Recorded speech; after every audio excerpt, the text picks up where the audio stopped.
Hello and welcome. आज हम important questions को डिस्कस करने जा रहे हैं जो आपके प्रीवियस के एग्जाम्स में पूछे जा चुके हैं। So the question number first is slave trade was abolished in USA in which year. जो आपका स्लेव ट्रेड था यूएसए में कब इसे ख़त्म किया गया। Here the right answer is 1808। Next question is which of the following are approaches of human development. आप choose the correct option from the given below. Approaches बतानी हैं जो रिलेटेड टू ह्यूमन डेवलपमेंट हैं। वेलफेयर अप्रोच ह्यूमन डेवलपमेंट के related है। Minimum need approach भी human development के related है। Income approach related to the human development and capacity approach are related to the human development. Here the right answer is all of the above. Question number third, silk route was stretched between which of the following countries। आपको बताना है कि silk route किन दो countries के बीच में था। अगर हम बात करें चाइना जापान एशियन कंट्री हैं, सिल्क रूट जो था पर्टिकुलरली एशिया एंड यूरोप के बीच में था। और यहाँ पे आपको रोम दिखती है, European country, we can say between the China and Rome is the right answer. Next question is important question है, वेरी इंपॉर्टेंट क्वेश्चन है। Who was the author of the book the population of bomb. आपको इस book का author बताना है। The population of बम किसने लिखी। Option आपके पास है, पढ़ लीजिए। Right answer is Paul Ehrlich. Paul Ehrlich जो थे उन्होंने बुक लिखी the population of bomb. Next question is which of the following industry is an example of basic industry. तो right answer is iron and steel industry. ये एक basic industry रहती है जो अदर इंडस्ट्रीज को सपोर्ट करती है। The right answer is iron and steel industry. Next, which of the following decade recorded negative growth rate of population। negative growth rate of population in India। तो आपको decade बताना है कि जिसमें population growth जो है वो नेगेटिव होगी, कम होगी।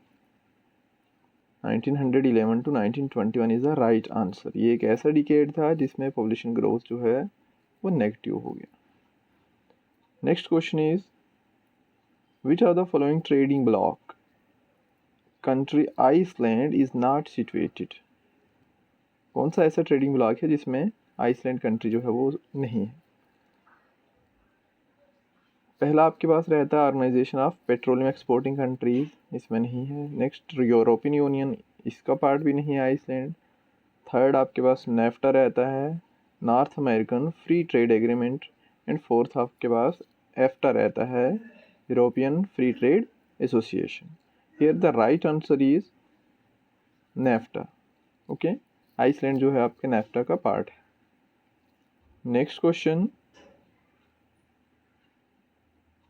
The headquarter of European union is at. आपको बताना है यूरोपियन यूनियन का हेडक्वार्टर कहाँ पे है। जैसे यहाँ पे आपको यूरोपियन यूनियन का पूछ लिया, किसी दूसरे क्वेश्चन में आपको नेफ्टा का पूछा जा सकता है, ओपेक का पूछा जा सकता है, या किसी दूसरी नेशनल इंटरनेशनल ऑर्गेनाइजेशन का पूछा जा सकता है। हेडक्वार्टर याद रखना है आपको, देन डेट ऑफ फॉर्मेशन याद रखनी है, और थर्ड आपको उसमें कौन कौन सी कंट्रीज हैं वो याद रखनी है। ये तीनों चीज़ें आपको ऑर्गेनाइजेशंस जितनी भी हैं नेशनल इंटरनेशनल उनको याद रखना है। Here the right answer is Brussels. Headquarter of European Union कहाँ पे है, ब्रसल्स में। Next question, how many countries are in OPEC. आपको बतानी है ओपेक में organisation of petroleum exporting countries में कितनी टोटल कंट्रीज हैं। तो नंबर ऑफ कंट्रीज 12 हैं। Okay, 12 is the right answer. Next question, GATT was formed in. आपको बताना है कि गैट कब बना। 1948 is the right answer. GATT क्या है, general agreement on trade and tariffs. ये भी आपकी ट्रेड कंट्रोलिंग ऑर्गेनाइजेशन रहती है, ये 1948 में बनती है। Next question is which are the following country is not a part of SAARC. आपको बताना है कौन सी इनमें से कंट्री जो सार्क का पार्ट नहीं है। South Asian association of regional cooperation.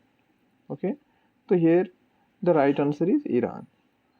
आपको याद रखना है पाकिस्तान, इंडिया, बांग्लादेश, श्रीलंका, ये सारे आपके पार्ट रहते हैं सार्क का। Iran is not a part of SAARC. Next question is headquarter of world trade organisation. World trade organisation का हेड क्वार्टर पहले याद रखना है जिनेवा, जो स्विट्जरलैंड में है। आपकी WTO फॉर्मेशन जो होती है 1995 में इसकी फॉर्मेशन होती है, और ये आफ्टर रिप्लेसिंग गैट, पहले 1948 में गैट आपका होता है, उसके बाद इसको रिप्लेस करके आपका WTO बनता है। ओके, 1995 में।